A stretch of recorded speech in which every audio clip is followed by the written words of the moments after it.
हाँ बेटा, देखिए आज हम आपको प्रोनाउन के बारे में बताया जा रहा था। किसके बारे में? इसके पहले हम आपको आर्टिकल के बारे में बता चुके, एडजेक्टिव के बारे में बता चुके, प्रेपोजिशन के बारे में बता चुके। हमारी बात सुनो। तो जो लड़के नए जुड़ रहे हैं उनको यह सलाह है कि पीछे उसको देख लें। एक चीज़ बताएं बेटा, जितना हम बता रहे हैं इसी में घूम फिर करके आएगा।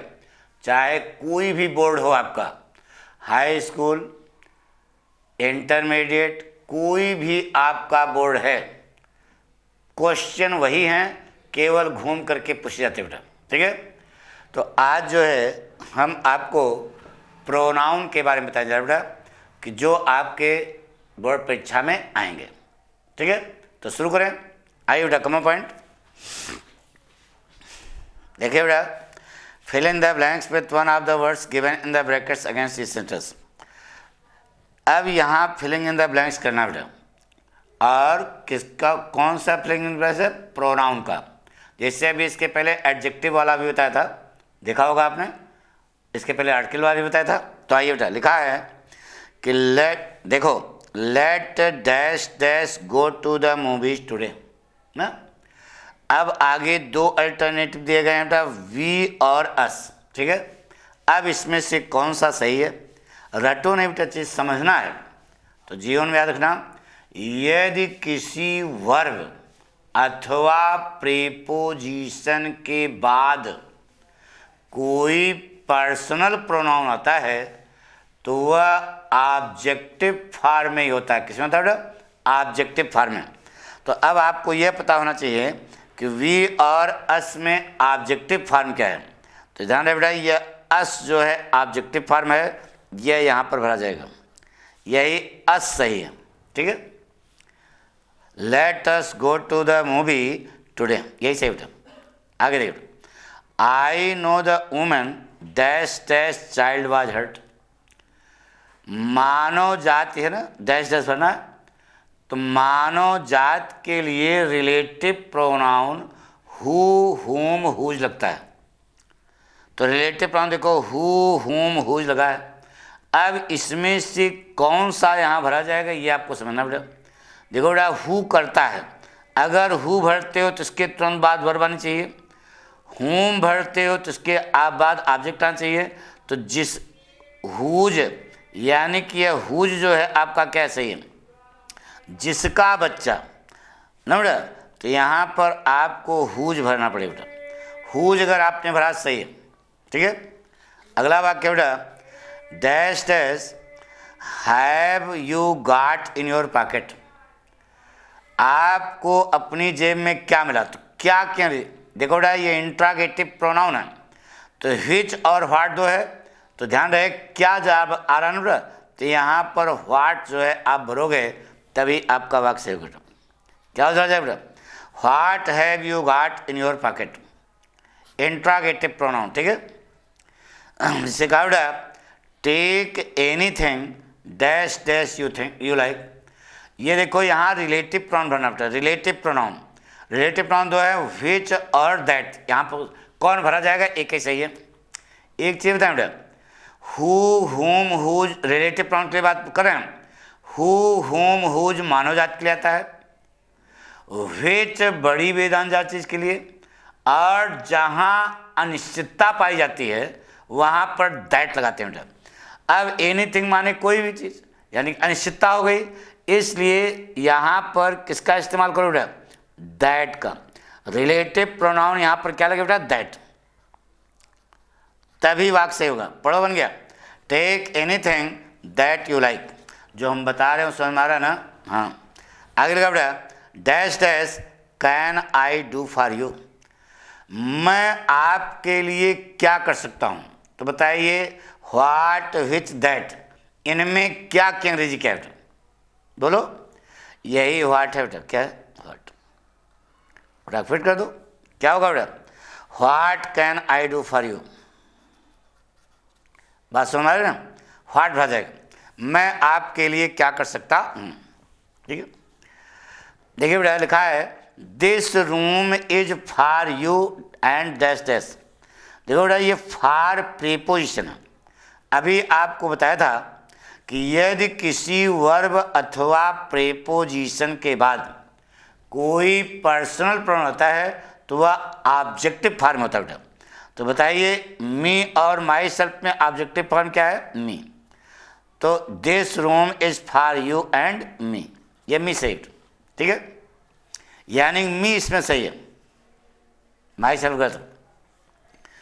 अगला वाक्य बेटा, he behaved in such a manner dash dash I had never hoped.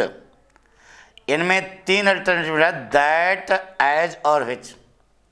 एक चीज बताएं बेटा, सच और सेम क्या के बाद अगर कोई नाउन आता है तो रिलेटिव प्रोनाउन एज भी लगा सकते हो और दैट प्लस, लेकिन सच के आगे जो है ज़्यादा अच्छा क्या है बेटा? एज। देखिए बेटा इसमें एज ही भरा जाएगा, क्या? As. He behave in such a manner as, ये देखो बेटा एज सही होगा, ठीक है, पूरी बात समझ, एज भर दो। सच के आगे एज का प्रयोग होता है बेटा। Dash dash are you asking about. अब देखो ये अबाउट जो है क्या है? प्रेपोजिशन है। इसके बाद क्या आना चाहिए बेटा? ऑब्जेक्टिव फॉर्म आना चाहिए। अब देखो हु है, व्हिच है, हुम है, इसमें ऑब्जेक्टिव फॉर्म क्या है बेटा? व्हिच भी हो सकता है और हुम भी हो सकता है, हु तो लगेगा नहीं, तो क्या दो? हुम आर यू। देखो ये देखो हुम सब लगे बेटा, किसके बारे में आप पूछ रहे हो, ठीक है, तो हुम यहां ज़्यादा सही बेटा, ये हुम सही बेटा।